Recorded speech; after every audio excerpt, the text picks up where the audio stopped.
Friends, welcome to Madras family vlogs. இது February 18th எடுத்த video. ரொம்ப டிலே ஆகிடுச்சு இந்த வீடியோ அப்லோட் பண்ணுறதுக்கு.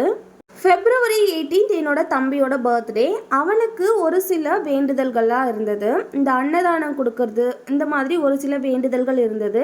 எல்லாரும் கிளம்பி கோயிலுக்கு தான் போயிட்டுருக்கோம்.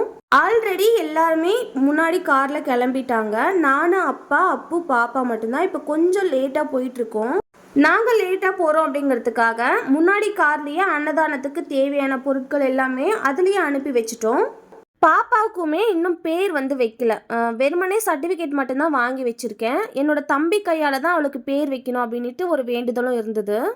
பெண் பிள்ளையா பிறந்தா வராகியம்மன் கோவிலில் தாய் மாமனோட கையில் வச்சு பேர் வைக்கிறேன் அப்படின்னு சொல்லி வேண்டியிருந்தேன். இந்த வேண்டுதலோட விரலி மாலை, ஏலக்காய் மாலை, அது கூடவே லவங்க மாலை, இது 3 மாலையும் நான் எடுத்துட்டு வந்திருக்கேன். நாங்கள் கொஞ்சம் லேட்டாக தான் போனோம். அதுக்குள்ளவே அன்னதானத்துக்கு எல்லாம் கொடுத்துட்டு இருந்தாங்க. இந்த அரிசி மூட்டை மட்டும் இங்கே இருந்தது. அது ஆளுங்க எடுத்துட்டு போயிட்டு இருந்தாங்க. எல்லா வகையான மளிகை பொருட்களும், அது கூடவே இந்த காய்கறிகள், இந்த 3 மூட்டை அரிசி, இதுதான் அன்னதானத்துக்கு கொடுத்துருந்தோம். வராகியம்மன் டெம்பிளை பொறுத்த வரைக்கும் காசு பணத்தை எதிர்பார்க்க மாட்டாங்க. இந்த மாதிரி அன்னதானங்கள் கொடுக்குறாங்க அப்படிங்கிற பட்சத்தில் கண்டிப்பாக அக்செப்ட் பண்ணிக்கிறாங்க. இந்த கோவிலை பொறுத்த வரைக்கும் தினமுமே அன்னதானம் ப்ரொவைட் பண்ணிட்டு தான் இருக்காங்க. அன்னதானம்லாம் கொடுத்துட்டு இருந்தாங்க. ஸோ நாங்கள் அகெயின் அப்பு, பாப்பா, என்னோட தம்பி எல்லாருமே ஃபேமிலியோடு சேர்ந்து அகெயின் சாமி கும்பிட்டதுக்கப்புறமா அன்னதானம் மேலே போட்டுட்டு இருந்தாங்க. அங்கே போயிட்டோம். எனக்கு திருப்பதி, முருகர் கோயில் இதுக்கெல்லாம் போனால் ரொம்ப நிம்மதியாக இருக்கிற மாதிரி இருக்கும். இப்போல்லாம் வராகியம்மன் கோயிலுக்கு வரேன் அப்படின்னா ரொம்ப ப்ளசண்ட்டாக ஃபீல் ஆகுது. கோவிலுக்குள்ளே என்டர் ஆனாவே பீஸ்ஃபுல்லான ஒரு மைண்ட் ஆட்டோமேட்டிக்காக வந்துடுற மாதிரி எனக்கு ஃபீல் ஆச்சு. இங்கே மேலே இப்படி தான் இருக்குது. அன்னதானம் இங்கே தான் ப்ரொவைட் பண்ணுறாங்க. ரொம்ப நல்லாவே இருந்தது. நாங்கள் 4 o'clock மேலே தான் கோயிலுக்கு உள்ளவே வந்தோம். அதுக்கப்புறமுமே அன்னதானம் ப்ரொவைட் பண்ணிகிட்டே தான் இருந்தாங்க. குட்டீஸ் எல்லாம் நல்லா ஜாலியாக விளையாடிட்டு இருந்தாங்க. அக்கா பையனும் என்னோட பையனும் பாருங்கள் ஒரே மாதிரி ட்ரெஸ் போட்டிருப்பாங்க. இது என்னோட தம்பி தான் எடுத்து கொடுத்துருந்தான்.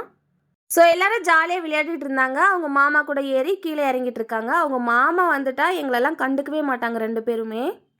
இந்த கோயிலுக்கு நிறைய வாட்டி வந்துட்டேன். பட் இருந்தாலும் இந்த கோயிலுக்கு வரத்துக்கு ரூட் எனக்கு தெரியல. அப்பா இந்த கோயிலுக்கு ஃபர்ஸ்ட் டைம் வராங்க அப்படிங்கிறதால என்ன நம்பி அப்பா ஸ்டார்ட் பண்ணிட்டாரு. அப்பா ஸ்டார்ட் பண்ணும்போதே சொன்னார், தெரியுமா தெரியுமா அப்படின்ட்டு ஒரு 2-3 வாட்டி கேட்டுட்டாரு. நீங்கள் ஸ்டார்ட் பண்ணுங்கப்பா, எனக்கு தெரியும் அப்படின்னு சொல்லி நான் கிளப்பி விட்டேன். வேலூர் ரீச் ஆனதுக்கப்புறம் கேட்டுகிட்டே இருந்தார். பட் எனக்கு தெரியல, திருன்னு முழிச்சிட்டே இருந்தேன். அதுக்கப்புறமா தம்பிக்கு கால் பண்ணி ரூட் கேட்டு அதுக்கப்புறமா நாங்கள் ரீச் ஆனோம். ஸோ ஒரு வழியாக சாமிலாம் கும்பிட்டு முடிச்சிட்டோம். பாப்பாவுக்கும் என்னோட தம்பி பேர் வச்சுட்டு இருந்தான். தம்பி வச்சதுக்கப்புறமா தான் நான், அப்பா, பெரியவங்க எல்லாருமே வச்சோம். ஸோ தம்பி கையால் வைக்கணும் அப்படிங்கிறது தான் என்னோட வேண்டுதல். ஸோ அவன் தான் ஃபஸ்ட்டு வச்சுருந்தான். கோயில் போயிட்டு அப்படியே வெளியில் போயிட்டோம். அங்கேயே லஞ்சும் நாங்கள் சாப்பிட்டு முடிச்சிட்டோம். வீட்டுக்கு விளக்கேற்றி வச்சுட்டு நைட்டு டின்னருக்கு ரெடி பண்ணிட்டு இருந்தோம். நைட்டு டின்னருக்கு இந்த ஃப்ரெஷ்ஷான காராமணி குழம்பும் ரைஸும் வச்சுருந்தா நாங்கள் சாப்பிட்டோம். ஸோ டிஃபன்லாம் ரெடி பண்ண முடியாது அப்படின்ட்டு அம்மா டக்கு டக்குன்னு இதை செஞ்சு முடிச்சிட்டாங்க. அப்பாவுக்கு இந்த டிஃபன் ஐட்டம்லாம் அந்த அளவுக்கு எடுத்துக்க மாட்டார். அதனால் அவருக்கு தனியாக எங்களுக்கு தனியாக செய்ய வேண்டாம் அப்படின்ட்டு ரைஸே எல்லாருக்கும் சேர்த்து செஞ்சுட்டோம். ரைஸ், காராமணி குழம்பு, அதுக்கப்புறம் ஆம்லேட், இதுதான் எங்களோட டின்னர் மெனுவாக இருந்தது அன்னைக்கு. டே ஃபுல்லாக ஃபேமிலியோட டைம் ஸ்பெண்ட் பண்ணுறது அப்படிங்கிறது ரொம்ப ரேர் தான். இப்போல்லாம் அவங்கவுங்க வேலையை பார்க்குறதுக்கே இந்த காலத்தில் டைம் சரியாக இருக்குது. ஸோ இன்றைக்கி எனக்கு ரொம்ப வேல்யூபிளாக இருந்தது. இன்றைக்கி டே எனக்கு ரொம்ப வர்த்தான ஒரு டே தான். இன்றைக்கி ஷார்ட் ஸ்டோரியாக வராகி அம்மனை பற்றி தான் நான் சொல்லியிருக்கேன். வராகி அம்மனை பற்றின பதிவுகள் நிறைய பேர் நிறைய பதிவில் சொல்லியிருக்காங்க. எவ்வளோ பதிவுகள் வந்தாலும் வராகி அம்மனை பற்றி தெரிஞ்சுக்கிற ஆர்வம் குறையறதே கிடையாது. அந்த வரிசையில் நானும் ஒரு சிறிய பதிவு இந்த வீடியோவில் நான் கொடுத்துருக்கேன். வீடியோ ஸ்கிப் பண்ணாமல் பாருங்கள். வாங்க வீடியோக்குள்ளே போகலாம். பெண் தெய்வ வழிபாடு அப்படிங்கிறது நம்ம நாட்டில் பரவலாக இருக்கக்கூடிய ஒன்று. பெண் தெய்வ வழிபாடு அப்படிங்கிறது இன்னைக்கு நேத்திக்கு வந்தது கிடையாது. பழங்காலத்திலிருந்தே இது கடைப்பிடிச்சிட்டு வராங்க. அதுலயும் சக்தி வழிபாடு அப்படிங்கிறது ரொம்பவே சிறப்பாக கொண்டாடப்படுது. அந்த வகையில இப்ப ரீசெண்டா பல பேரோட இஷ்ட தெய்வமா, காவல் தெய்வமா கருதப்படுற வராகியம்மனை பற்றின பதிவு தான் இது. எதிரிகளை துவம்சம் செய்யும் வராகியம்மன் அப்படின்னு சொல்லிட்டு ஒரு பதிவு நம்ம சேனல்ல கொடுத்துருக்கேன். பார்க்காதவங்க கண்டிப்பா பாருங்க. அது தவிர்த்து வராகியம்மன் யார் அப்படிங்கறத பத்தியும், வராகியம்மனை குறித்த இன்னும் சில பல விஷயங்கள் அந்த பதிவுல நான் சொல்லாம விட்டுருக்கேன். அதோட தொடர்ச்சி மட்டும் இல்லாம நிறைய விஷயங்கள் இந்த பதிவுல நீங்க தெரிஞ்சுக்கலாம். வாங்க ஸ்டோரிக்குள்ள போயிடலாம். முதல்ல வராகி அம்மன் பிறந்த கதையிலிருந்து ஸ்டார்ட் பண்ணிடலாம். இந்து மதத்தோட புராணங்கள் படி வராகி அம்மன் அப்படின்னு சொன்னா அன்னை துர்காதேவியின் ஒரு அம்சம் அப்படின்னு சொல்றாங்க. ஒரு சமயம் ரத்த பீஜன் அப்படின்னு சொல்ற அரக்கனோட மகா துர்காதேவி போரிட்டு இருக்காங்க. அந்த சமயத்துல துர்காதேவி என்ன பண்றாங்கன்னா தன்னிடம் உள்ள தனது மகா சக்தியை 7 பாகங்களாக பிரிக்கிறாங்க. 7 பாகங்களாக பிரித்து 7 சப்த கன்னியர்களை தோற்றுவிக்கிறாங்க. சப்த கன்னிகள் அனைவரையும் இரத்த பீஜனுடன் போர் செய்ய அனுப்பியதாக புராணங்கள் கூறுகிறது. இந்த கதை ஒரு பக்கம் இருந்தாலும் இதே மாதிரியான இன்னொரு கதையும் இருக்கு. அது என்ன அப்படின்னா, திருமால் வராக அவதாரம் எடுத்த பொழுது அவரின் துணை அவதார சக்தியாக லக்ஷ்மி தாயார் எடுத்த வடிவம்தான் வராகி அம்மன் அப்படின்னும் ஒரு பக்க புராணம் சொல்லுது. வராகி அம்மனுடைய தோற்றத்தை பற்றி தெரிஞ்சு வச்சுக்கோங்க. வராகி அம்மன் காட்டுப்பன்றியின் தலையும் மனித பெண் உடலும் கொண்ட வடிவமான பெண் தெய்வமாவார். இந்த வராகி அம்மன் தாயார் என்பவர் கருப்பு நிற ஆடை அணிந்து சிம்ம வாகனத்தில் வீற்றிருப்பவராக சித்தரிக்கப்படுகிறார். வராகி அம்பாளுக்கு 8 திருக்கரங்கள் இருக்கு. அதில் ஒரு கரத்தில் ஏர்கழப்பையும், ஒரு கையில் சூலம், ஒரு கையில் ஸ்ரீசக்கரம், ஒரு கையில் கதாயுதம், ஒரு கையில் சங்கு, ஒரு கையில் அங்குசம், மற்ற 2 கரங்களிலும் அபய மற்றும் வரத முத்திரைகளுடன் காட்சியளிக்கிறாய் இந்த வராகி அம்மன் தாயார். அடுத்து இந்த வராகி அம்மன் தாயாரை எப்படி வழிபடலாம் அப்படிங்கறத பத்தி பார்க்கலாம். வராகி அம்மன் வழிபாடு அப்படிங்கிறது ரொம்பவே பழமை வாய்ந்த வழிபாடு. தமிழகத்தை ஆண்ட சோழ அரச பரம்பரையின் வெற்றி தெய்வமாக வராகி அம்மன் வழிபட்டுள்ளார். ராஜராஜ சோழன் தான் கட்ட விரும்பிய பெருவுடையார் கோயிலுக்கான தகுந்த இடத்தை வராகி அம்மனே காட்டுப்பன்றியின் வடிவத்தில் வந்து காட்டியதாகவும், அதன்படியே அவ்விடத்தில் ராஜராஜ சோழன் திருவுடையார் கோயிலை கட்டியதாகவும், அதற்கு காரணமாக இருந்த வராகி அம்மனுக்கு கோயிலின் ஒரு பக்கத்தில் ராஜராஜ சோழன் தனி சன்னதி அமைத்துள்ளதாக வரலாறு கூறுகிறது. சப்த கன்னியர்களில் 5வது தேவியாக இருப்பவர்தான் ஸ்ரீ வராகி அம்மன் தாயார். தீயவற்றை அழித்து தர்மத்தை நிலைநிறுத்தும் ஸ்ரீ வராகி அம்மனை வழிபாடு செய்பவர்களுக்கு வேண்டிய அனைத்தையும் அந்த அம்பாள் அருள்வாள் அப்படிங்கிறது உண்மை. இப்படிப்பட்ட வராகி அம்மனின் அருளை பெற்று தரும் ஒரு சக்தி வாய்ந்த மந்திரத்தை இந்த பதிவில் நான் சொல்லியிருக்கேன், கேளுங்க. ஓம் வாம் வாராகி நம, ஓம் வ்ரூம் ஷாம் வாராகி கன்யகாயை நம. வராகி அம்மனுக்குரிய இந்த மந்திரத்தை தினந்தோறும் காலை மற்றும் மாலை வேளைகளில் தீபமேற்றி உங்களால் முடிந்தவரை உச்சரியுங்கள். அதுலேயும் 108 முறை இந்த மந்திரத்தை துதித்து வருபவர்களுக்கு முயற்சிகளில் வெற்றி என்பது நிச்சயம் கிடைக்கும். அது மட்டும் இல்லாம வறுமை ஒழியும், காரிய தடைகள் விலகும், எதிர்ப்புகள் நீங்கும், எதிர்மறை ஆற்றல்களின் தாக்கத்திலிருந்து உங்களை காப்பாற்றும். அடுத்து வராகி அம்மன் கனவில் வந்தால் என்ன பலன் கொடுக்கும் அப்படிங்கறத பத்தி பார்க்கலாம்.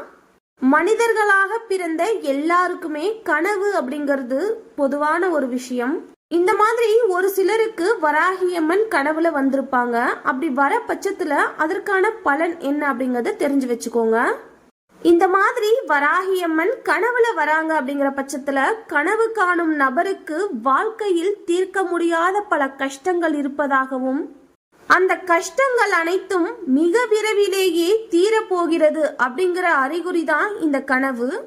அது மட்டும் இல்லாம தற்போது வாழ்கின்ற வாழ்க்கையில் இருந்து மேலான நிலைக்கு கூடிய விரைவில் வருவார்கள் அப்படிங்கறத உணர்த்தக்கூடிய ஒரு கனவு தான் இது. அடுத்து வராகி அம்மனுக்கு உகந்த நாள் எது அப்படிங்கறத பார்த்துடலாம். ஒவ்வொரு மாதமும் வருகின்ற வளர்ப்பிறை மற்றும் தேய்பிறை பஞ்சமி திதிகளில் வராகி அம்மனை வழிபட்டால் நல்ல பலன்கள் கொடுக்கும் அப்படிங்கிறது உண்மை. அது மட்டும் இல்லாம புரட்டாசி மாதம் வருகின்ற நவராத்திரி நாட்களில் 5வது தினம் வராகி அம்மனுக்குரிய தினமாக இருக்கிறது. அதே மாதிரி மாதந்தோறும் வருகின்ற அஷ்டமி பௌர்ணமி திதிகளிலும் வராகி அம்மன் வழிபாடு செய்வதற்குரிய சிறந்த தினங்களாக இருக்கிறது. என்னென்ன தினங்கள் அப்படிங்கறத இன்னொரு வாட்டி சொல்றேன். ஒவ்வொரு மாசமும் வருகிற தேய்பிறை மற்றும் வளர்ப்பிறை பஞ்சமி நாட்கள்ல வராகி அம்மனை வழிபடலாம். புரட்டாசி மாதம் கொண்டாடப்படுற நவராத்திரி நாட்கள்ல 5வது நாள் வராகி அம்மனுக்குரியது. அந்த நாள்ல வராகி அம்மனை வழிபட்டால் எல்லா பலன்களும் கிடைக்கும். அதோட எல்லா மாசத்திலயும் வரக்கூடிய அஷ்டமி மற்றும் பௌர்ணமி திதிகள்ல கூட வராகி அம்மன் தாயாரை வழிபடலாம். அடுத்து வராகி அம்மன் தாயாரின் சிலையை வீட்டில் வைத்து வழிபடலாமா அப்படிங்கறத பத்தி பார்க்கலாம். வராகி அம்மன் அப்படின்னா சக்தியின் வடிவானவள் அப்படிங்கிறது அர்த்தம். தீயவற்றை அழிக்கும் உக்ர தெய்வமாக வராகி அம்மன் இருப்பதால் பொதுவாக திருமணமாகாதவர்களும் துறவு வாழ்க்கை மேற்கொண்டவர்களுமே வராகி அம்மன் உபாசனை வழிபாட்டை மேற்கொள்கின்றனர். இந்த மாதிரி ஆட்கள் அவங்களோட வீட்டுல கண்டிப்பாக வராகி அம்மன் சிலை அப்படி இல்லைன்னா படத்தை வைத்து முறைப்படி பூஜைகள் செய்யலாம். இல்லற வாழ்க்கையில இருக்கிறவங்க வராகி அம்மனுடைய படத்தை மட்டுமே வச்சு பூஜைகள் செய்வது அப்படிங்கிறது சிறப்பு. இல்லற வாழ்க்கையில இருக்கிறவங்க ஏன் சிலை வழிபாடு அதாவது விக்கிரக வழிபாடு செய்யக்கூடாது அப்படிங்கறத பத்தி தெரிஞ்சு வச்சுக்கோங்க. வராகி அம்மன் அப்படின்னா சக்தியின் வடிவானவர் அப்படின்ட்டு ஆல்ரெடி நான் சொல்லியிருக்கேன். அதனால குடும்ப வாழ்க்கை மற்றும் குடும்ப சூழ்நிலையில் இருப்பவர்கள் நிச்சயமாக தங்களால் முறை தவறாமல் வராகி அம்மனுக்குரிய பூஜைகள் மற்றும் வழிபாடுகளை உடல் மன ஆன்ம சக்தியோடு முறைப்படி செய்ய முடியும். அப்படிங்கிற பட்சத்துல மட்டும்தான் வராகி அம்மனுடைய ஸ்டாச்சு வச்சு வீட்டுல வழிபடலாம். எங்களோட சூழ்நிலை அந்த மாதிரி இல்ல, முறைப்படி பூஜை செய்ய முடியாது அப்படிங்கிற பட்சத்துல கண்டிப்பாக விக்கிரக வழிபாடு வீட்டுல செய்ய வேண்டாம். வெறுமனே ஒரு உருவப்படம் வாங்கி வராகி அம்மனுக்கு உங்களால எப்பெல்லாம் முடியுதோ அப்பெல்லாம் வராகி அம்மனை நினைத்து பூஜை செஞ்சுட்டு வாங்க. உருவப்படம் இருக்கு அப்படிங்கிற பட்சத்துல நான் இதுக்கு முன்னாடி சொன்ன நாட்கள்ல எல்லாமே கண்டிப்பாக தவறாமல் பூஜை செய்யுங்க. விக்கிரக வழிபாடு முறைப்படி உங்களால செய்ய முடியும் அப்படின்னா மட்டும் விக்கிரக வழிபாட செய்யுங்க. எப்பனா அபிஷேகம் செஞ்சுக்கலாம் எப்பனா பூஜை செஞ்சுக்கலாம் அப்படின்னு சொல்லிட்டு விட வேண்டாம். அப்படி செய்யறவங்களா இருந்தா கண்டிப்பாக விக்கிரகம் வீட்டுக்கு கொண்டு வர வேண்டாம். நான் சொன்ன மாதிரி உருவப்படம் வச்சு வழிபாடு செஞ்சுக்கோங்க. நம்ம தமிழ்நாட்டுல வராகி அம்மனுக்குரிய மிகவுமே பிரசித்தி பெற்ற கோவிலாக திகழ்வது தஞ்சை பெரியுடையார் கோயில்ல தான் சொல்லுவாங்க. தஞ்சையை ஆண்ட ராஜராஜ சோழனுக்கு ரொம்பவே இஷ்ட தெய்வமா வராகி அம்மன் தாயார் இருந்திருக்காங்க. வராகி அம்மனுக்குரிய திசையாக வடக்கு திசை கருதப்படுகிறது. இதனால வராகியை வழிபடுபவர்கள் வீட்டில் தினமும் ஒரு அகல் விளக்கு ஏற்றி வைத்து அந்த வராகி அம்மன் இருப்பதாக நினைத்து வழிபட வேண்டும். இந்த மாதிரி வழிபடும் போது வராகி அம்மனுக்கு ரொம்பவே விருப்பமான நீலம், சிகப்பு, மஞ்சள் நிற உடைகளை உடுத்தி வழிபடுவது ரொம்பவே சிறப்பு. கார்த்திகை, பூரம், மூலம், ரேவதி இந்த 4 நட்சத்திரம் வராகி அம்மனுக்கு உகந்த நட்சத்திரமாக கூறப்படுகிறது. இந்த நட்சத்திரம் அல்லாதவர்கள் கூட அவரவர்க்குரிய நட்சத்திரம் வரும் நாளில் இந்த அம்மனை வணங்கி பலன் பெறலாம். ஒவ்வொரு செவ்வாய்க்கிழமை தோறும் வாரந்தோறும் வாழை இலையில் பச்சரிசியை பரப்பி தேங்காயை 2ஆக உடைத்து அதன் மீது வைத்து அந்த தேங்காயில இழுப்பை எண்ணெய் அப்படின்னு சொல்லப்படுற எண்ணெயை ஊற்றி சிகப்பு நிற திரி போட்டு தீபம் ஏற்றி வைங்க. இழுப்பை எண்ணெய் இல்லை அப்படிங்கிற பட்சத்துல நெய் எல்லார் வீட்லயும் இப்பெல்லாம் காய்ச்சிடுறாங்க. நெய் தீபமும் ஏற்றலாம். சிகப்பு நிற திரி இல்லை அப்படின்னா பஞ்சு திரி இருக்கும் இல்லையா, அதுல குங்குமத்தை தடவிட்டு கொஞ்ச நேரம் ட்ரை பண்ணிட்டு சிகப்பு நிற திரியா மாற்றி கூட நீங்க நெய் தீபம் ஏற்றலாம். இழுப்பை எண்ணெய் இருக்கு அப்படிங்கிற பட்சத்துல கண்டிப்பாக இழுப்பை எண்ணெய் பயன்படுத்தி தீபம் ஏற்றுவது அப்படிங்கிறது மிகுந்த பலன்களை கொடுக்க வல்லது. இந்த மாதிரி தீபம் ஏற்றி மனமுருகி பிரார்த்தனை செய்து கொண்டால் எவ்வளோ பெரிய சிரமம் ஏற்பட்டாலும் அந்த அம்பாள் ஏதேனும் ஒரு வடிவத்துல உங்களோட கஷ்டங்களை போக்குவாள். இந்த மாதிரி 5 செவ்வாய்க்கிழமைகளில் இந்த தீபத்தை ஏற்றினால் நல்லது நடக்கும் என்பது நம்பிக்கை. பொதுவா நம்ம எல்லார் வீட்லயுமே செவ்வாய் மற்றும் வெள்ளிக்கிழமைகளில் தீபம் ஏற்றி வழிபாடு அப்படிங்கிறது கண்டிப்பா இருக்கும். அதுல செவ்வாய்க்கிழமைகளில் இந்த பரிகாரத்தை செஞ்சு பாருங்க. ஒரு 5 செவ்வாய்க்கிழமை செஞ்சுட்டு வாங்க. நீங்கள் வேண்டிய பிரார்த்தனைக்கான பலன்கள் கண்டிப்பாக கிடைக்கும். இந்த மாதிரி வழிபாடு செஞ்சு பாருங்க. நம்பிக்கையோடு பிரார்த்தனை செய்து வழிபட்டால் எல்லா நன்மைகளும் கிடைக்கும். ஓம் ஸ்ரீ வாராகி தாயே போற்றி போற்றி. இன்னைக்கான ஸ்டோரி வராகி அம்மனை பற்றினது தான். கொஞ்சம் லென்த்தா போயிடுச்சு. கண்டிப்பா இன்ட்ரெஸ்டிங்காகவும் யூஸ்ஃபுல்லாகவும் இருந்திருக்கும்னு நம்புறேன். வராகி அம்மனை பத்தி தெரிஞ்சுக்கணும் அப்படின்னு சொல்லிட்டு என்னோட சப்ஸ்கிரைபர் கேட்டதால இன்னைக்கு வராகி அம்மன் ஸ்டோரி தான் நான் சொல்லியிருக்கேன். அடுத்து என்ன ஸ்டோரி வேணும் அப்படிங்கறத வியூவர்ஸ் கண்டிப்பா சொல்லுங்க.